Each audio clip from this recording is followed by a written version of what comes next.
Hello and welcome to the National Press Club and to another edition of the Kalb Report, a monthly public policy forum co-sponsored by the George Washington University, the National Press Club, and the Shorenstein Center on the Press, Politics, and Public Policy at Harvard University. I'm Marvin Kalb, a senior fellow at the Shorenstein Center, and I want to express my gratitude to the Knight Foundation for funding this series.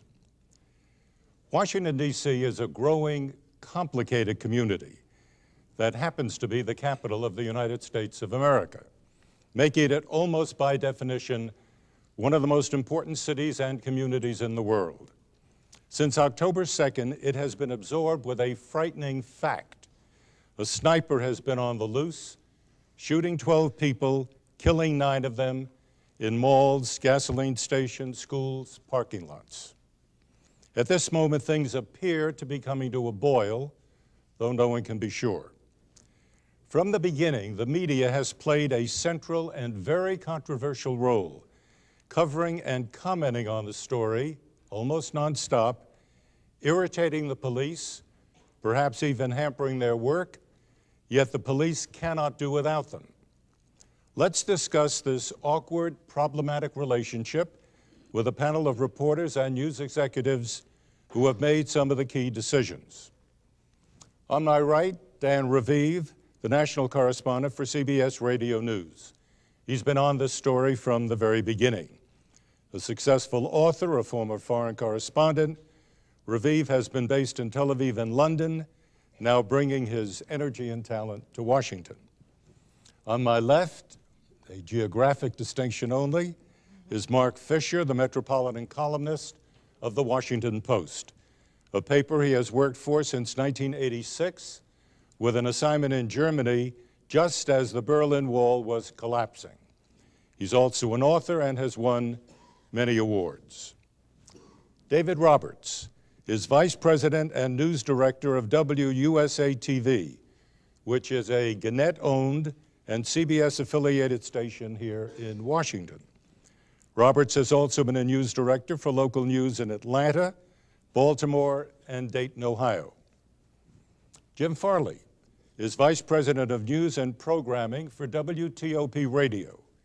He has had a long career with the ABC and NBC radio news networks dating back perhaps 20 years or so. He started in radio news, he says, in 1966, though he doesn't look it, and he has taught at NYU and Fordham. Also joining us is Catherine Cross, who was a vice president and Washington bureau chief for CNN, joining that network in September 2001. What a date. After a distinguished career at ABC News, where she worked for World News Tonight with Peter Jennings and Nightline with Ted Koppel. Okay, let's begin. I'm calling this program Good Reporting, Good Citizenship, implying a link between the two, good reporting being an act of good citizenship. But there were times, as you know, in this sniper story, when the police did not appreciate your reporting, and when many of your fellow citizens agreed with the police and not with you. So my opening question, in your judgment, and I'm going to start with Dan Raviv, did any of your good reporting, as you look back upon it, actually end up hindering good police work? I'm not sure that we know that. The police have said that we get in the way sometimes.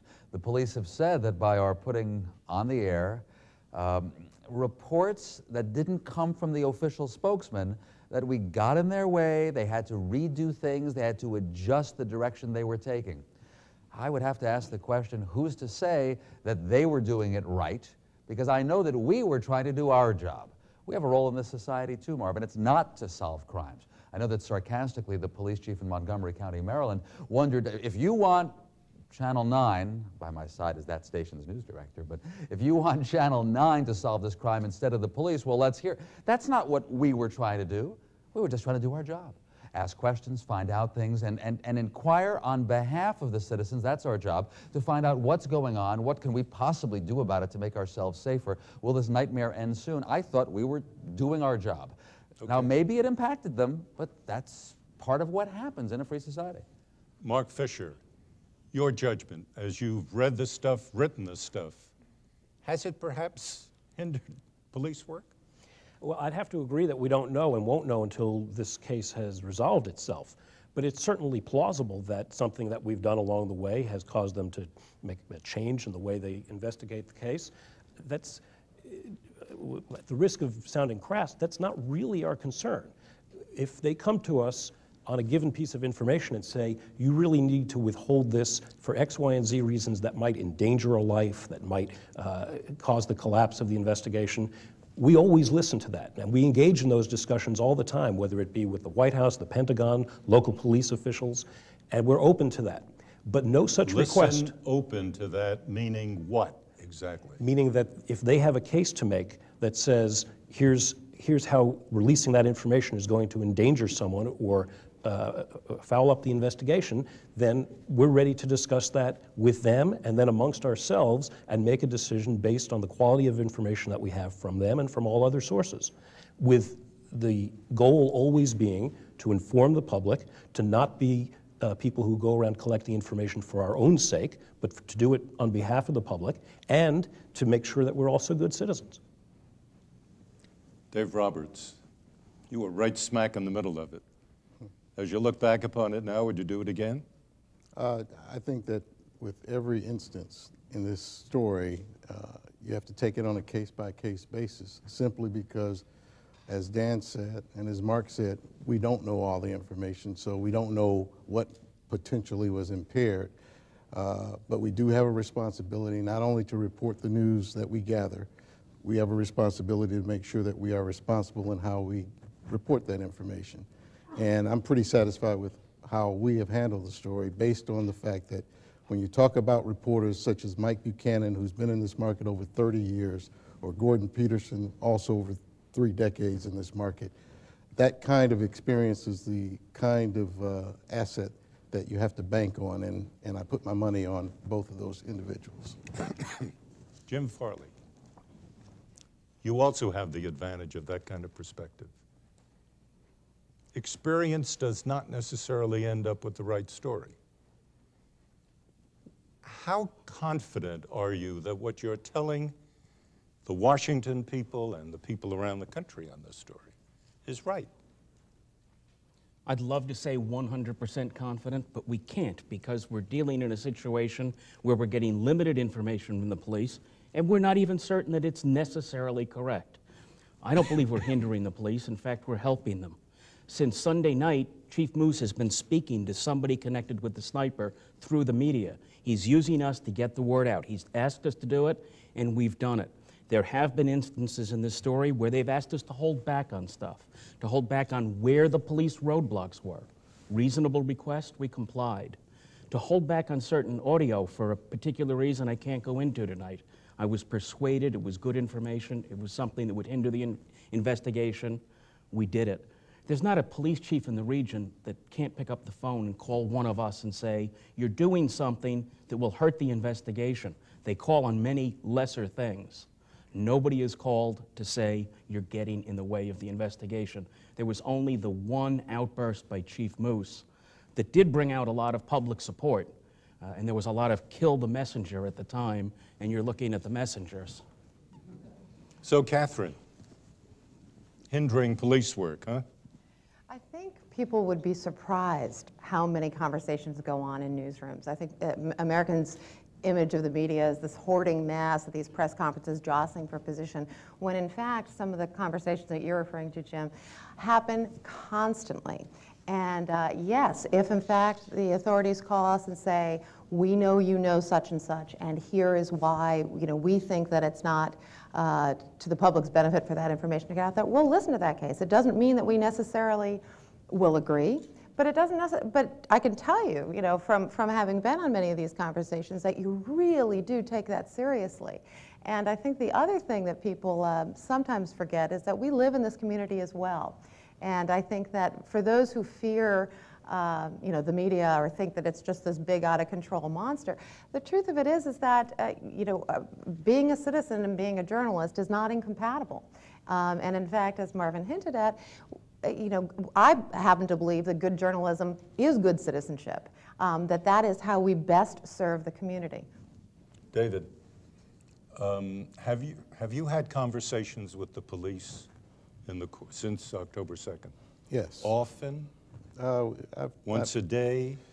I've spoken to Chief Moose, as a matter of fact, several times since his outburst? Since his emotional tirade against Channel 9 and the Washington Post.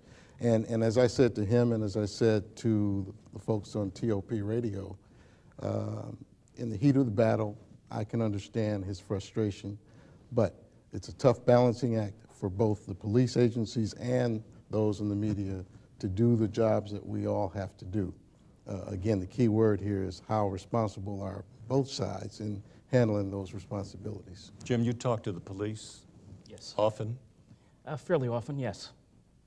Give me an example of a conversation. Please don't give out specific information on the roadblocks. How do they know that you've got that information? Yes. They hear it on the air, or they know we're about to do a traffic report. Sometimes they'll call us directly, or sometimes the traffic reporter directly. I see. And it's a tough thing because traffic is a big issue in this region. We're the station that does traffic every 10 minutes. It's our bread and butter. And to say don't do it, that's a tough request. But if they say, we've got a roadblock, we think we might catch him, if you don't tip him off, we've complied in every instance. Who calls you? Is it the chief? It depends on where the roadblock is. And is it always concerning a roadblock? No, we've gotten calls about roadblocks. We've gotten calls about audio. We've had a number of calls. Sometimes they're from federal law enforcement, not just the local chiefs. Mark, how do you account for the fact that you look back, you're a columnist, you look back at this, how do you account for the fact that the public, I mean, you know, Catherine says you remember the public, the community, and it's true, but the public is with the police, not with you. How do you account for that? Well, there's a real cultural divide there. It was very interesting. When I wrote a column criticizing Chief Moose for his outburst, I heard far more than usual from people in the news industry saying that's what we need to be doing, holding them accountable. We perceive ourselves as the people who go out there and on behalf of the public keep public officials accountable. On the other hand, I received an enormous number, 1,400 emails in the first 24 hours, overwhelmingly critical of what I had written and the way the media in general had handled this case. And their sentiment was, your job is to be supportive of this chief. He's a nice guy, he's working really hard, and he's trying his best to get this case solved, and your job is to rally around him and give us just the information that the chief wants us to have. Now that is a very constricted sense of the purpose of the news media, at least the way the Constitution envisions it, and certainly the way our various news organizations see it. But I don't think that that's necessarily a bad thing. I think people in general, as viewers, as readers, are going to look at a situation and they just want this to be over. They want it to be settled, and so their sentiment is going to be with the police. And that's okay. It's not our job to be popular. Dan, why is it, however, that the public is so easily aroused against the media? Why doesn't the public understand the brilliant, insightful analysis presented by Mr. Fisher? And he writes clearly, too. It's the shoot the messenger principle, certainly, and we have been giving bad news. Sorry, the sniper was not caught quickly, and this reign of fear, if not terror, was not ended quickly. We don't know when it will end, and so we're the ones carrying the story. We're not going to be popular on this one, and in fact, when people feel insecure, they definitely turn to their government, to the authorities, to the police, wanting them to solve it and wanting to believe in them, wanting to believe that they can, and that's okay. I think of two things, Marvin, that would take the counter-argument to the ultimate extreme. One would be, what if we didn't do our job at all? At all. We didn't say anything. Maybe didn't even report the murders, or maybe with just tiny, a three-line item in the newspaper and barely mentioned on radio and TV. Would there be sufficient pressure on law enforcement to make it their top priority? Now, you might say, well, of course it would be, etc. But Mark Fisher of the Post, for instance, was based in the communist part of the world in Europe and has seen what happens there when there's no free press and the authorities decide themselves what the priorities are and are not. Now, okay, we're not going to have that ultimate case. big difference. Well, we're in this free society where we have to do our job. Sometimes it's done to an excess. Sometimes we'll report something from a source because we know the source is solid. We're trying to get the story right, and I'm not denying that occasionally there are individuals or individual news outlets, sometimes because they have to fill a lot of airtime, and they want to own the story, and they want to put a title on the story and all that. Those are big issues too. But basically, they're still trying to do the job of a free press and a free media. Sometimes there are excesses. We're human, and these days, increasingly, we're also corporate.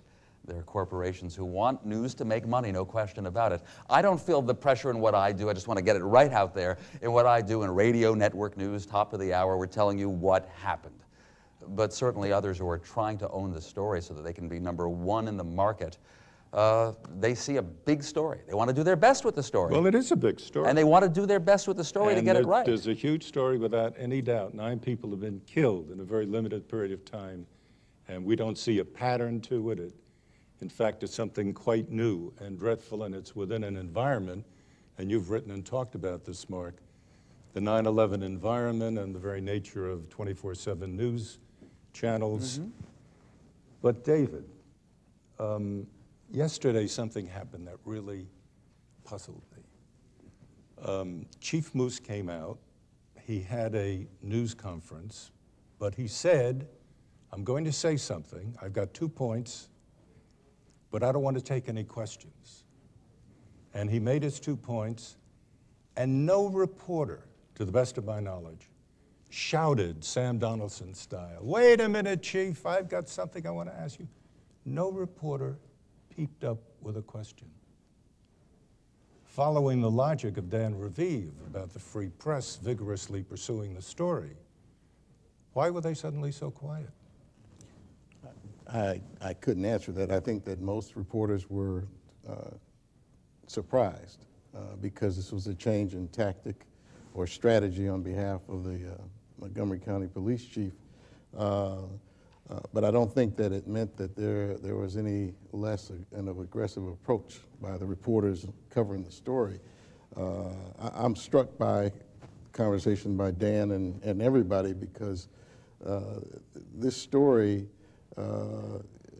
is a major story, and it's captivated the entire area and the entire region. The entire world. Right, this the entire is a world. front-page story around the world. But I can tell you, I was struck by a story I read in the Washington Post on Sunday, or Saturday rather, where there have been 18 what they call routine murders in the area since October 2nd, since everyone has focused their attention on the series of sniper killings. And the point is, we shouldn't lose sight of the fact that these kinds of homicides happen on a regular basis in inner cities across this country, such as Washington, D.C., Baltimore, Atlanta, Detroit. Meaning what? That there's too much coverage to this? No, I think that this story merits the kind of attention that it is getting and will continue to get. But it just amazes me that everyone reacts this way to this story, and then there's very little reaction when in a neighborhood city such as you see in Southeast Washington, 4 or 5 people could get killed and no one would care. And I think that's a story that needs to be analyzed as well. Why do you think, Mark, that may in fact be the case, that journalists do not cover that kind of routine crime? Well, I think we try to cover it, but unfortunately there are places and there are kinds of homicides, the police are now calling them traditional homicides, an unfortunate term, that don't fit the definition of news to the extent that this one does. This is an extraordinarily novel kind of crime. It's something that's especially frightening because of its random nature. So it is different. That doesn't mean that you ignore the others. The reason we ran that story over the weekend was to point out exactly what you're saying, that there is indeed a world of other pain that's out there aside from this one thing that's being focused on. But I think the reason there is such a unilateral focus on this sniper, and if you look at the way the 24-hour news channels are covering it, that's taking this very local story, really, it's affected an area of 70, 80 miles radius from Washington, and they've extended this throughout the country. That is a change in the way we define news in this country. And our whole clock has been changed in recent years. And certainly since the advent of CNN and its competitors, we have become accustomed now to expecting developments at any moment and at every moment. And that changes the nature of news coverage, and the whole structure of live coverage changes a story, so that there are expectations about what the chief is going to say, and why isn't he out there more often, and why doesn't he say anything when he comes out there more often. And in fact, reality continues basically the way it always has, in fits and starts, and there are long empty spaces. And we haven't meshed that 24-hour news system with reality yet. Catherine, tell us about those long, empty stretches of time that CNN and Fox and MSNBC are required to fill. It's one of the toughest calls to make. In fact, a local reporter and I were talking about this earlier. I mean, the way that people tend to watch, the way that cable is different than the traditional broadcast networks is that you probably, in this audience, you probably don't sit down and watch an hour of cable from 2 to 3. Like you might be inclined, say, to watch the evening news from 6:30. I mean, we hope that you do, but chances are that people have it on at their desks, that they watch a little bit here and there. Well, if you are a news organization like CNN and you're on 24 hours a day, the question is, and you've got clearly a big breaking story, the question is, knowing that that's how people tend to watch you, how do you then cover it? And, you know, because if you're tuning in at 2 and you're tuning in at 2:45 for your few minutes, how do you service both of those, what we suspect are those needs? So you tend to get what's called blanket coverage. But as was pointed out, there isn't, you know, real life doesn't work that way. There aren't always breaking news developments every, 4 minutes, when you get to your next, your next newscast. So it's a real difficult call. And I mean, do you have any hesitation about bringing, I'm sorry to interrupt, but do you have any hesitation about bringing on all of these former experts, former FBIs, former this, former that? We live in a world now of formers, not actuals. And we're dealing with news, and it ought to be actual. Why do you keep going to these people who literally don't know any more than I do? You do. I mean, no, you, well, I'm sorry, you know a lot. But no, I mean, actually, some of them do. I mean, it's a good question. Based on what? Based on what? Based on their experience. I mean, just like your experience as a... Yes, but not on the basis of what's going on. Right. As what often happens, and I'm sure you folks have heard this before, those who know can't say, and those who, those who say don't know necessarily. I'm not saying that that is the case with our air at all, but I mean, what is the best you can do if there are no breaking news developments? The best that you can do is talk to someone who was expert in something similar. So, and hopefully that person is smart enough and can put it in good enough context to say, this is what it was like when I was there. However, the differences here are this, or what I don't know is this. It doesn't necessarily mean that they just take their experience, at least you hope that they're more nuanced than this, that they would take their experience and say, here is what I'm thinking and here's why, because when I was there, this is how it worked. Because so often, what I hear is journalists to anchors attempting to be very responsible. Mm-hmm. They begin by saying, I don't want to speculate. And I want to be extremely cautious because this is just speculation. 3 dots. But it's a fact that as a result of the speculation, and they go on for about 14 minutes, and it's pure speculation. Now, when you deal with this, you are perpetuating hot air. It isn't, I'm going to read CNN, it's the nature of the beast that we're talking about. There's a perpetuation of hot air. It isn't that you're laying out new data. This is new. This is simply a repeat. Now you're talking. So let me turn it around. Go ahead. On you then. Okay, so you've got this big story. You live in Washington. Yes. And you really, you want to know. But as Howard Kurtz said today on our air, he said this is a very tough situation. You've got very little information and a lot of airtime. So then the question is how do you bridge the gap between those two? Can't you say, is it allowed, Jim, help us out. Isn't it allowed any longer to say, this is what we know? We don't know any more than this. We'll come back to you when we do know more. It is allowed. But depending on the nature of the news medium, those that have people tuning in constantly, they want to know, it's like turning on a light in a room. Whenever you turn on the light, you expect there to be power. When they turn to an all-news station, to an all-news network, they expect whenever they tune in, they're going to hear the latest. They may not have watched or listened for 6 hours, but they want to know what's new.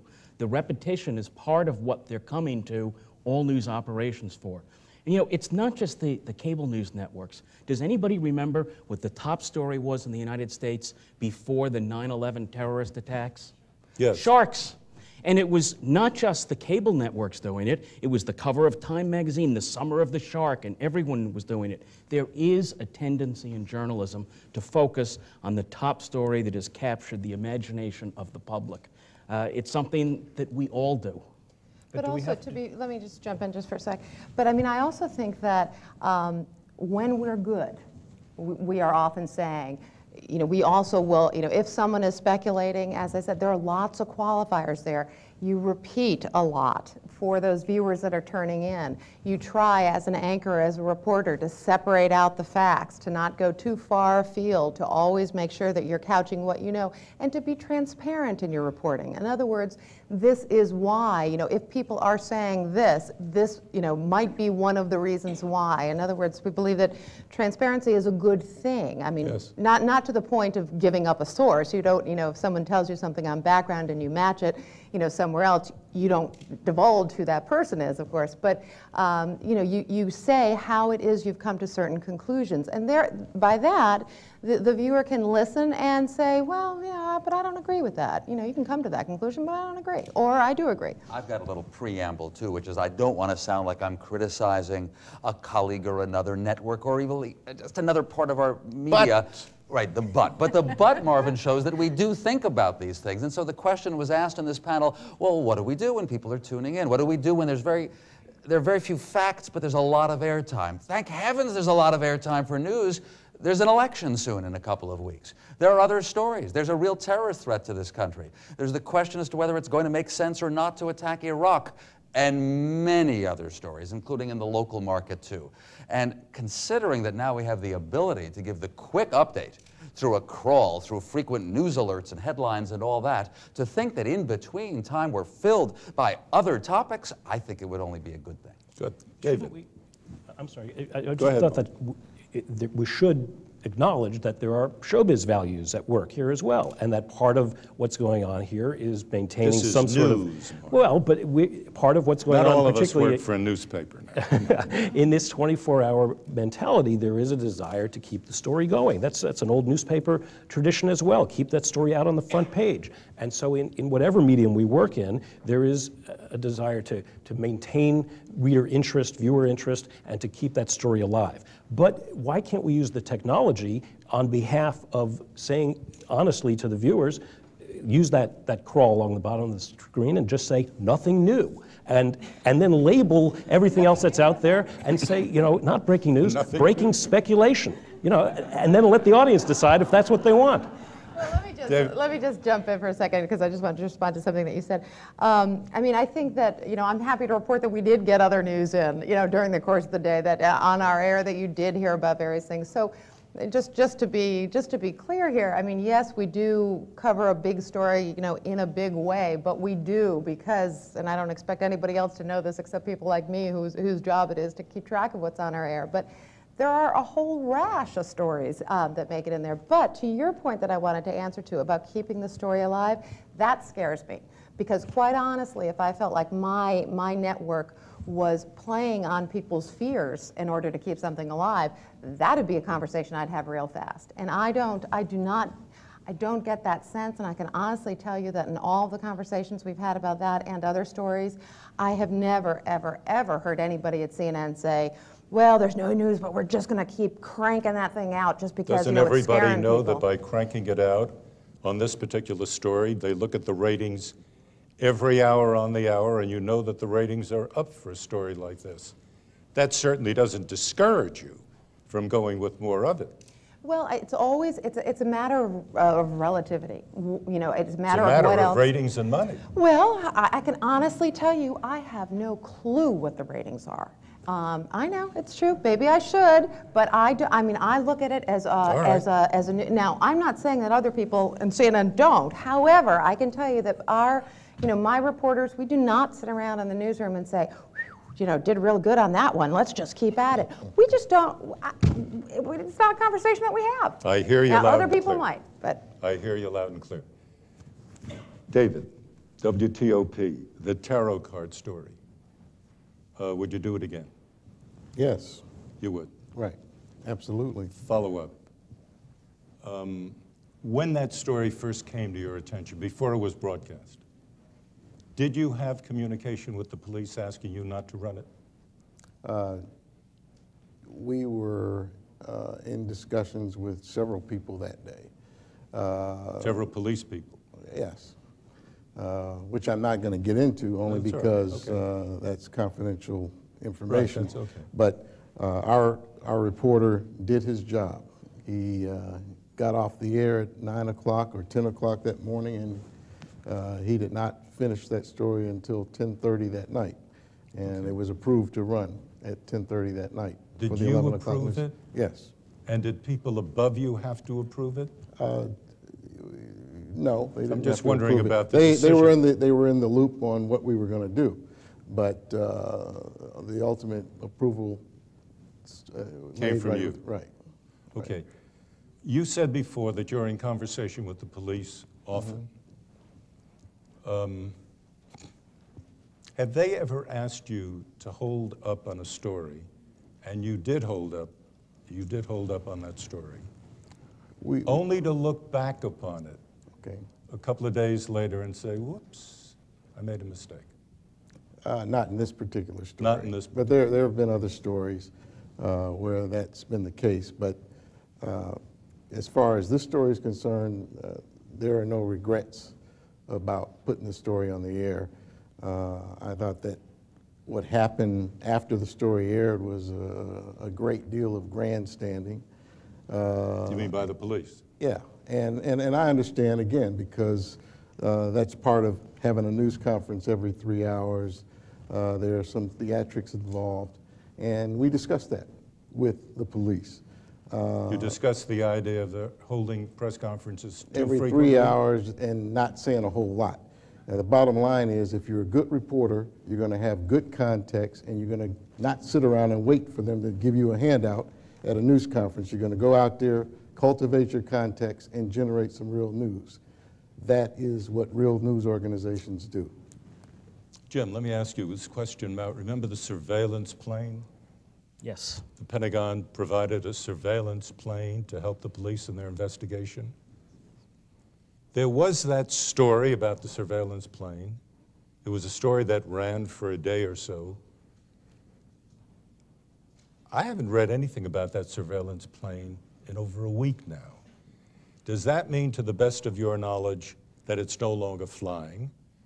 Or did the Pentagon ask you not to report that story? Nobody asked us not to report that story, but we haven't been able to get any new, hard information about it.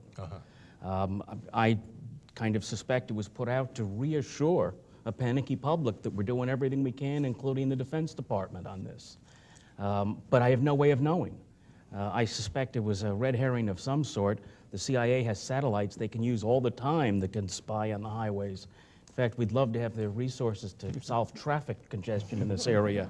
But I think it was a red herring. Do you think, Catherine, that there is any, in the reporting of this story, that there has been any real difference in the reporting between a network operation like CNN and the local news operations? Have you detected a difference? If people, someone with a sharp professional eye, would he or she note a difference in what it is that USA is putting out, for example, as opposed to CNN? boy, I have a hard enough time keeping track of what we've got on our air, so I can't say that I've watched a whole lot of local TV. What I have seen, I've been impressed with. It seemed professional. It seemed, again, not going out on a limb. So, but I'm just not a good judge of it, I'm afraid. What do you think, David? I mean, the reality is they have 24 hours of news to fill. The difference is we don't have as many so-called experts on our air providing analysis of what's going on. That's the big point of difference. But I think, in all fairness to the cable news outlets, they're providing the public with what they want, which is information, which is why, and when you look at the ratings for the cable news networks, I think they had the largest viewing audience they've had since 9/11. 9/11. And it's not just to say that the audience only wants this kind of story, because the truth of the matter is, after the Bush-Gore fiasco, the ratings were extremely high during that period as well for all the stations locally and on the cable networks. Marvin, How I often- monitor the local TV stations I'm sorry, Jim. closely because they are our competition. We don't have any real local radio competition, so we compete with Dave and his counterparts, and the local reporting has been very responsible. It's also been neighborhoody in a way, which makes good sense. The networks want to universalize this story, Marvin, and it's part of why it has been a story of such great interest, as you said, around the country and around the world, even in foreign broadcasts. But certainly in this country, CNN, and when CBS has assayed the story, we do want to talk about how people have changed their lifestyles or they feel afraid. But you see, on the network level, we don't have to name the people. It's just a lot of people who live in the Washington, D.C. area. The local broadcasters, in fact, have to and should name the people, go to a particular store that's well-known, interview people at a well-known diner. We find universal themes in this, and not surprising. It's such a frightening story, we find them. David, how much in a day, today for example, how many hours have been devoted to this story? You mean on the air? Yeah. Well, we all spent about 2 hours following the 2 suspects, or whoever they were, arrested in Richmond. You know, it's an enormous amount of time, and 80% of the newscast is devoted to it in every newscast. But again, the audience has a desire to know what is going on. You know that how? I know that because every morning at 7 o'clock I see the ratings, and I know that the ratings for all of the local television stations are up 50%. 50 more homes using television sets are watching local news, and that is phenomenal based on the fact that there are so many choices for people to watch. Now, is that higher than 9/11? You know, I can't remember exactly as far back. It probably equals 9/11. At least. And the Bush-Gore story in Washington. I'm sure in other markets the Bush-Gore story didn't generate the viewership that it did here. Jim, explain to us how decisions are made at WTOP Radio. When you sit down to decide, it's all news. So it's easy for you to fill it with this story because you are aware of the same desire that David is talking about, right? It's easy to Do fill you it. come in every morning at 7 and look at the ratings? No, we don't get ratings every day. We get ratings every month, so I have yet to see any ratings since this story began. Okay. We're going by news values, by judgment, by what we think people want, by the response. It's very interactive. We get a lot of emails from listeners, a lot of phone calls from listeners. Radio is a very personal medium. They contact us frequently. But we start out each day knowing it's going to change. We have a clock that allows us to, when there is nothing new, and we don't want to speculate, we don't have any new facts, we've got a fallback. There's the CBS News at the top of the hour, and traffic and weather every 10 minutes, and sports scores, and Wall Street updates. We've got a format that gets us back on clock and covering the other news. Maybe 25% to 1/3 of our day was covering this story today. I'm happy to report we got other stories on as well, and some pretty important ones. And covering it 1/3, is that a lot? That's a lot.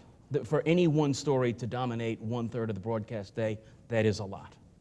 And what's, for example, going to David's point, what other stories have been that compelling? Well, the attack in Israel is certainly a big story today. Anything coming out of the White House, we're fortunate in that 3 to 4 minutes at the top of the hour, the folks at CBS News take, and they plug in for us while we sort of reconnect. Because we're doing this minute to minute, and okay, what next? Where else do we need to deploy reporters? I have one guy that's never been pulled off politics. He's been doing it full time. So we've been getting the other stuff on there. Dan Raviv, when you do this story as frequently as you do, and this is not a question directed at you, but I'm asking you because of your experience to kind of widen the lens and look at a general problem of the quality of news. If you're doing a story very often, you're on the air a lot, do you have time to check on what it is that you're saying? It's a problem. We're going to reveal some of the inner contents of the sausage here, which usually you don't want to ask when you're about to eat it. We find out things on a long workday, little by little, and it builds up. And believe it or not, it can be a good thing that you're on, very often you're on that story because you get to know it really well, so you start to notice the differences. If you work on this sniper story or on 9/11, on that day itself, in fact, for as many as 10 hours, by the third and fourth hour, you have developed a certain pace and a certain language, a certain lexicon that you're using, and especially as the story changes, you recognize it right away. There can be a benefit. But the bad part is clear, too.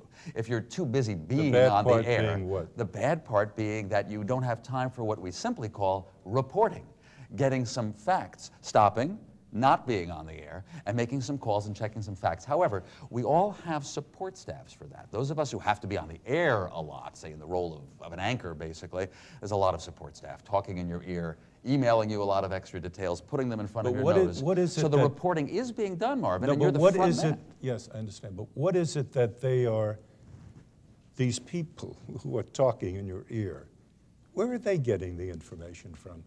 Are they actually reporters out there covering the story, or are they people who read the AP Wire? Oh, it's certainly a combination. We blend it all. Every station does, and certainly my network does too, a blend of real reporters out there finding out something, and I have often been told in my ear while on the air who specifically found out something. Not to mention, if everything works right, I'm told to now switch live to so-and-so out in the field in Virginia. At other times, I am told something by a very trusted producer.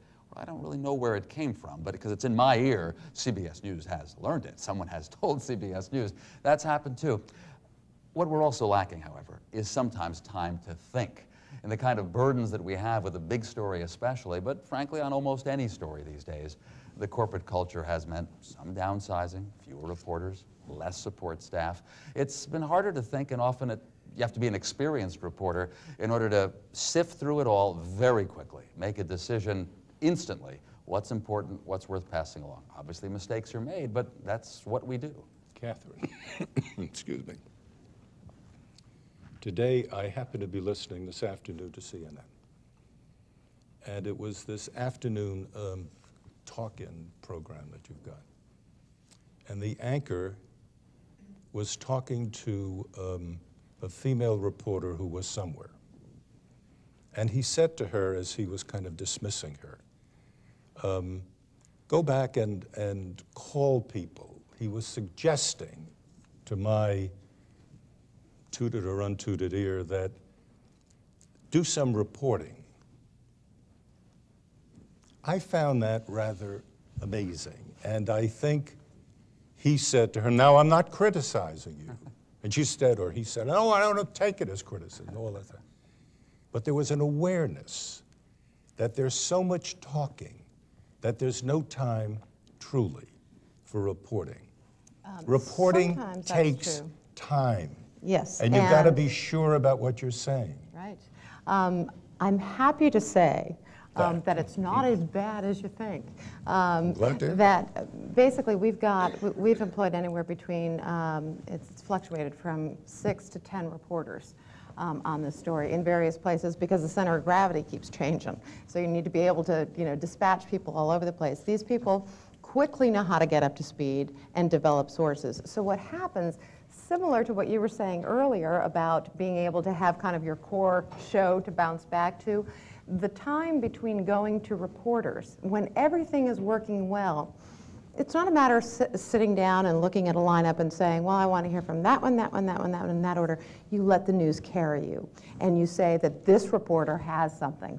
So we're going to her first. And then this person has this. And that's how the newscast is formed in a perfect world. And I'd like to say that more often than not, that's the way it's been happening. We've all been working as a team for quite some time. So when you do go to a reporter, we like to think there's something to say, however incremental it may be. But that's because the news is driving it. Is the decision about going to that reporter, do you make that call in Washington?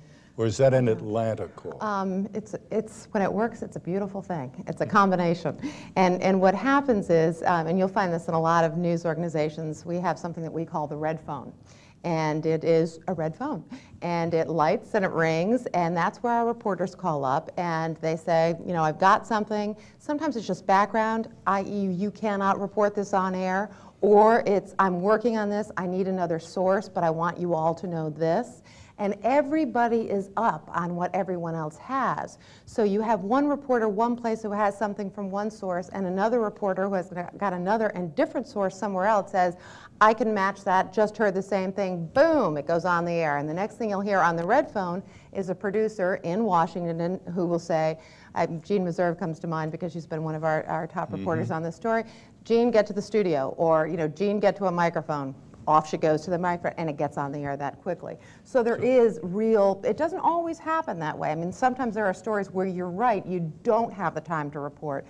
But in a good situation, relatively, I mean, in respect to what the story is, it's been happening that way for us. Good. Mark, there was a report, I think it was last week, that an eyewitness who was on many airwaves, by the way. An eyewitness was described, an alleged eyewitness saw an olive-skinned man. Turned out it didn't exist. But it was all over the place. Everybody was talking about an olive-skinned man. I happened to be in South Carolina when I heard that for the first time, and the local people there immediately began to talk about people from the Middle East. Mm-hmm. That then led to the global terrorism thing. How can we be really careful about that? How do we know this? We ran with an olive, I mean, everybody did. Mm-hmm. No, we did. You did not? No. Good for you. I'm not And sure then that we did either, the actually. bottom I'm line not- is... I Almost can't positive. swear I it, heard but- it on CNN, but Yeah. that's irrelevant. No, what I'm trying to get at is, you're in a hot environment. You have to stop, report, and confirm. But how can you stop, report, and Because confirm when that's- the red phone is there? Well, sometimes I think you probably have to hang up the red phone because there are information such as that can be extremely dangerous. And we did see, for the however many hours between those reports and when it was made clear that this guy had made the whole thing up, quite a number of reports and a festival of speculation that came out of that, where suddenly we had one person after another coming on the air talking about Al-Qaeda, talking about foreign terrorists in our midst, and it really went far afield, and I saw this on quite a number of stations. Now, obviously, there are things that we get wrong, and that's true in any medium, no matter how much time you have. Oh, yes. But this was something where the police fairly quickly were able to figure out that they'd been misled, that things were not adding up. By the first evening after that report, we were hearing from police, this is not checking out. And so we had the luxury on a newspaper's deadline of holding back, but other news organizations made their choices in either direction. And there is always a temptation. We have it with our website to go with something immediately, but I think in a moving story like this, restraint is going in the long run to do you much more good than speed. I'd like to recall for you a wonderful phrase that Frank Reynolds, the anchor at ABC News, used during the time of the Reagan assassination attempt. Reporting was taking place that was not absolutely right. And Reynolds, speaking more from his gut than from his mind, exactly what he knew, said on air, let's get it right. I think he swore, too, if I remember He correctly. may very well have. What are you all doing in terms of this good reporting, good citizenship? We'll start with Jim. What are you doing to try let's get it right. The motto in our newsroom is first get it right, then get it first. There's an editor on duty 24/7, and the editor has been told by me, I'd rather we get beaten than get it wrong.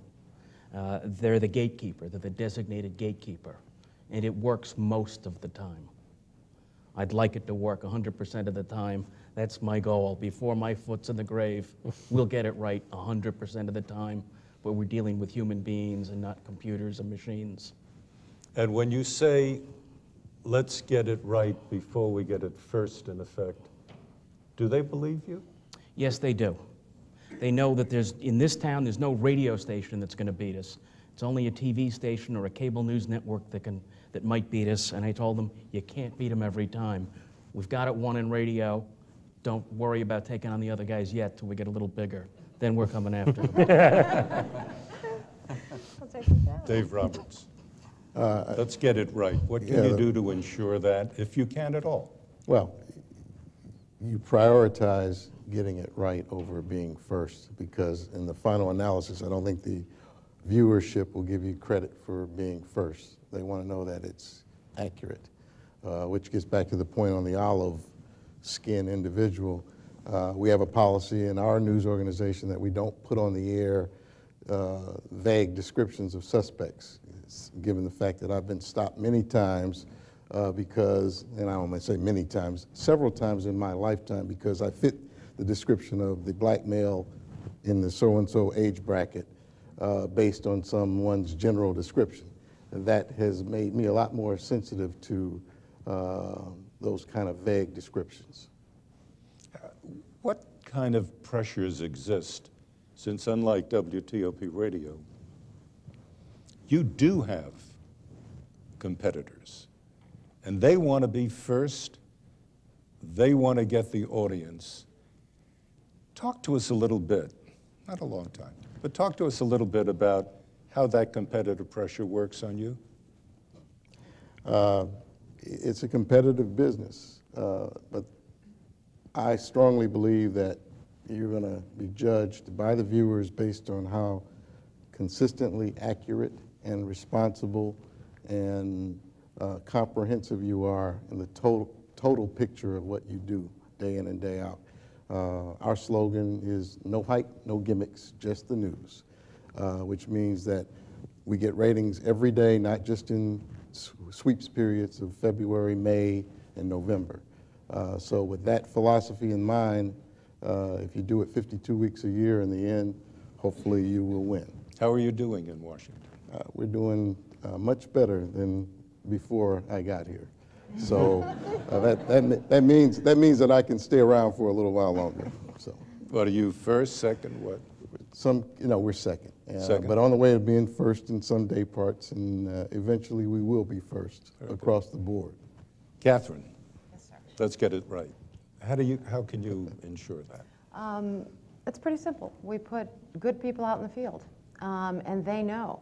They know better than I do. And if they have a question, they know enough to ask. Gee, what do you think of this? I'm hearing this, and I've got it, from a very high official, but I don't have a second source. What do we do? I mean, there are certain rules, as all of you know, in terms of reporting, and all news organizations have them. Our reporters are very well aware of them, and they follow the news. And if they follow the rules, rather, and if there are any questions, that's when we get together and we thrash it out, and then we decide. But you are at CNN in a very intense competitive environment with Fox.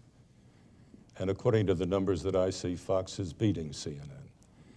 Would that not translate almost of necessity into extra pressure upon you, even though you don't look at the numbers yourself? It might, although I'm happy to say that the president of CNN is publicly on the record as saying, we're not, yes, all of our businesses are competitive, but he feels very strongly in what CNN represents, and we don't feel like we need to, competition could be a very good thing. It can sharpen your instincts, and it can remind you of who you are and what you believe in. And Walter Isaacson has been terrific on that, and just saying that, this is who we are, and we're going to win this game by being who we are, not by being who we're not. Okay. And I think when that's set from the top, then it's pretty easy. Dan Raviv, your story. My story, and this may surprise you, is somehow just discussing this subject leaves me suitably chastened. You're not haranguing us, Marvin, and yet stopping and thinking about this, the question you started with a few moments ago was, in this little round was, are you doing enough? What are you doing to make sure you don't get it wrong? What are you doing to get it right? So you said it better than I. The answer is not enough. And I'm realizing that all the time. The pressures of work, the fatigue that actually comes from handling this story now for a third week means we're all human beings too. And as well as being people who live around here, in my case in Montgomery County, and I want the guy caught too. All of it's kind of exhausting, and it's sure it leads to work, and hopefully not careless work while at the bureau or in the field, but I'll be thinking about these things every time a decision comes up, because are we doing enough to be careful? You can never do enough. Mark Fisher, you got about 30 seconds, and I know you're not a television type, you're a newspaper man. But what is your sense? How does a great newspaper like the Washington Post both attempt and get it right? Well, in a big story like this, you layer on more and more people. So, we have the luxury of having suburban bureaus all around this area, in every place where these shootings have occurred. And so we'll add 20, 30, 40 reporters on a story like this, which is a great luxury to have. But in the end, your report is only as good as your weakest reporter. And one person can make an error that throws the whole coverage off. So no matter what level of resources you have, it all comes down to the governing ethic of that institution. And in this case, it's a core belief that serious quality journalism sells. I want first to thank our panelists. They were terrific. Thank you very, very much. And I next want to thank our audience because you've been interested, you've been courteous, and you've asked good questions. I want to thank the Knight Foundation for supporting our series. I want to thank our co-sponsors, the George Washington University, the National Press Club, the Shorenstein Center at Harvard. That's it for now. I'm Marvin Kalb, but as Murrow used to say, good night and good luck.